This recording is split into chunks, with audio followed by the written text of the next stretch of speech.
Hey, bonjour, comment ça va? Ça va bien, merci. Super. Écoute, est-ce que tu serais intéressé de nous partager un de tes grands rêves de vie? Oui, ça me ferait plaisir.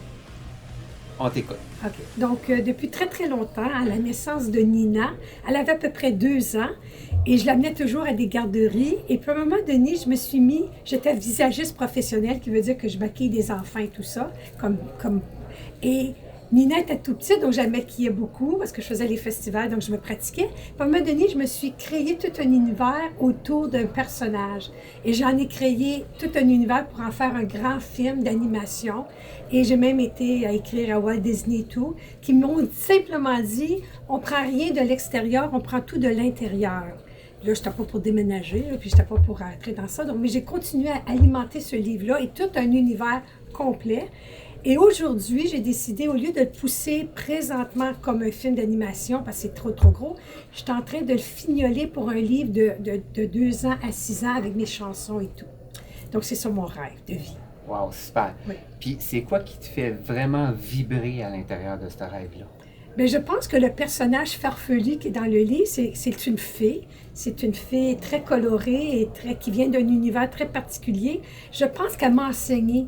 Elle m'a enseigné tout le temps que j'écrivais, chaque petit mot, chaque petite phrase, chaque personnage, ça me faisait vibrer parce qu'on dirait qu'elle m'enseignait la vie. Elle m'enseignait de choisir les couleurs, de choisir la vie, de profiter de la nature, de profiter de les couleurs, surtout parce que je suis peintre, hein, donc de mettre le plus de luminosité dans mon travail.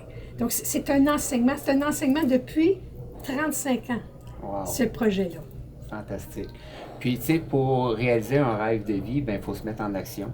Puis toi, au cours du dernier mois, est-ce que tu es capable de nous dire si tu as fait des étapes pour réaliser Oui. ce rêve de vie-là? Oui.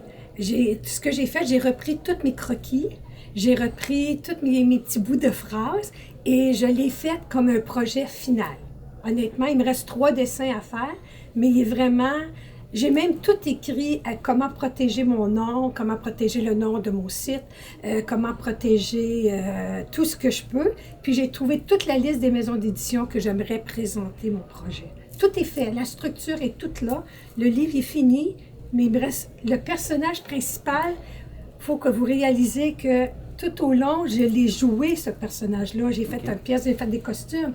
Donc là, il faut que je le mette en bande dessinée puis qu'elle dégage exactement ce que je veux.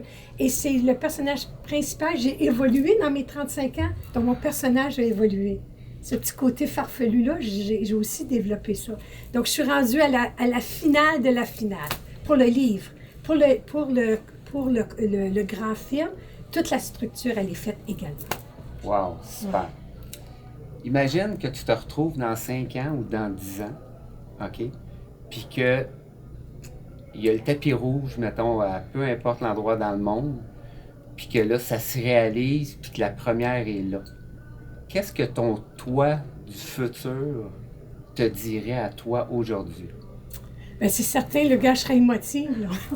Quand tu portes quelque chose assez secret, même si j'ai joué le personnage et tout, ça serait surtout si c'est un film. Parce que j'adore l'animation, j'adore les couleurs, tout ça. Je pense que je dirais grâce à Nina, parce que c'était ma première, puis j'ai éveillé le monde des couleurs, me permettre de créer. Ah, je sais pas qu'est-ce que je pense que je suis en train de jouer. Wow! Vraiment, là, ça vient de nous toucher. Écoute, selon toi, juste comme dernière question, qu'est-ce que tu crois que ça va apporter au monde que tu réalises, toi, ton rêve de vie? Bien, si on lit le livre, à la fin, il y a une partie qui dit « Je m'en vais déposer à une telle place dans l'univers, mon histoire à une telle place. Et toi, est-ce que toi aussi, tu vas ajouter ton histoire dans la bibliothèque de la vie? » C'est ça que ça va apporter, que tout le monde, on a notre histoire et chacun de nous, on a un petit banc et chacun de nous, on a un micro. Puis chacun de nous, cette belle histoire de notre vie, elle doit être entendue en quelque part. C'est vraiment ça l'histoire de ce personnage extraordinaire. Super, je te remercie beaucoup de partager ça avec tout le monde. Je te souhaite une belle continuation de vie. Merci beaucoup, merci. À bientôt tout le monde. Bye bye. Merci.